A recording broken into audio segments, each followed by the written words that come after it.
नमस्कार दोस्तों, मैं हूं प्रोफेसर भावना और डी फ्रैग पर आपका बहुत बहुत स्वागत है। आज हम डी फ्रैग पर जिस मुद्दे की चर्चा करने वाले हैं वो मुद्दा है साइबर वॉरफेयर। और ये मुद्दा बहुत ही अहम है, इसे अच्छे से जानना समझना बेहद ज़रूरी है। तो साइबर वॉरफेयर का मतलब होता है किसी एक देश द्वारा दूसरे देश पर किया जाने वाला साइबर अटैक या फिर डिजिटल हमला। अगर मैं इसकी परिभाषा की बात करूं तो अब तक ऐसी कोई परिभाषा सामने नहीं आई है जिस पर सबकी आम राय हो, बल्कि इसकी परिभाषा को लेकर आज भी बहस जो है वो जारी है। लेकिन इस बात को हर शख्स महसूस कर रहा है, इस बात को हर देश महसूस कर रहा है कि जिस तरह से सूचना और संचार क्रांति के इस दौर में हम आगे बढ़ रहे हैं, जिस तरीके से तकनीक हमारी जिंदगी का हिस्सा बनती चली जा रही है, उस तकनीक का इस्तेमाल अब युद्धों में, हमलों में भी किया जाने लग गया है।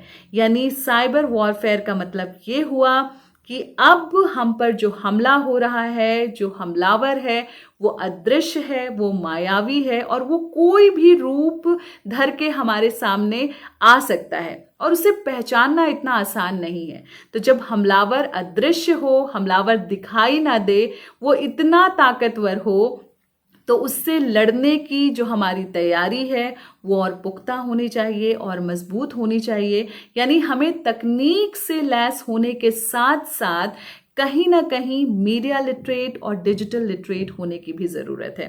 अगर मैं cyber security and infrastructure security की बात करूं तो उनके मुताबिक साइबर जो वॉरफेयर है उसका उद्देश्य किसी भी देश को कमज़ोर करना, उनकी जो एक सुचारू रूप जो उनकी व्यवस्था का होता है उससे बाधित करना है, ताकि वहां पर अस्थिरता आ जाए। उदाहरण के तौर पर साइबर वॉरफेयर का जो उद्देश्य है वो किसी भी देश का जो बैंकिंग सिस्टम है उसे वो हैक कर सकता है, उस देश का जो ट्रांसपोर्टेशन सिस्टम है उसे हैक कर सकता है, एनर्जी ग्रिड को हैक कर सकता है, जिससे कि वहां का जो पूरा एक कॉरपोरेट वर्ल्ड है वो पूरा परेशान हो जाए और देश की जो एक अर्थव्यवस्था है वो चरमरा जाए, वो अस्थिर हो जाए। इसके साथ साथ जो है वो मिलिट्री जो डेटाबेस होता है उस पर अटैक कर सकता है, उसमें सेंधमारी कर सकता है और उस देश का जो एक संवेदनशील डेटा है उसे चुरा सकता है, हैक कर सकता है, उसका मिसयूज कर सकता है।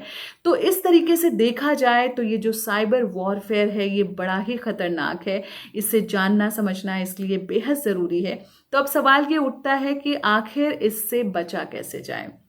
तो इससे बचने के लिए सबसे ज़रूरी ये है कि जो संबंधित डिपार्टमेंट्स हैं, उनके जो एम्प्लॉयज़ हैं, उन्हें साइबर ट्रेनिंग देनी होगी। इसके साथ साथ आप जिन सॉफ्टवेयर्स का इस्तेमाल कर रहे हैं वो फुल्ली अपडेटेड सॉफ्टवेयर्स होने चाहिए। हर एम्प्लॉय का अपना खुद का पर्सनल लॉगिन आईडी होना चाहिए, वो उससे लॉगिन करे। और फायर वॉल इंस्टॉलेशन बहुत ज़रूरी है। एंड पॉइंट जो प्रोटेक्शन है उसकी ज़रूरत है। इसके साथ ही साथ जो आपके पासवर्ड्स हैं वो बहुत ही टफ होने चाहिए, मतलब उन्हें कोई आसानी से क्रैक ना कर पाए, इसका आपको ख्याल रखना होगा।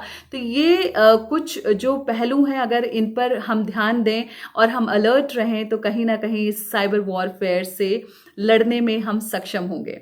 जल्द हाजिर होती हूँ एक और नए टर्म के साथ डी फ्रैग पर। Thank you so much.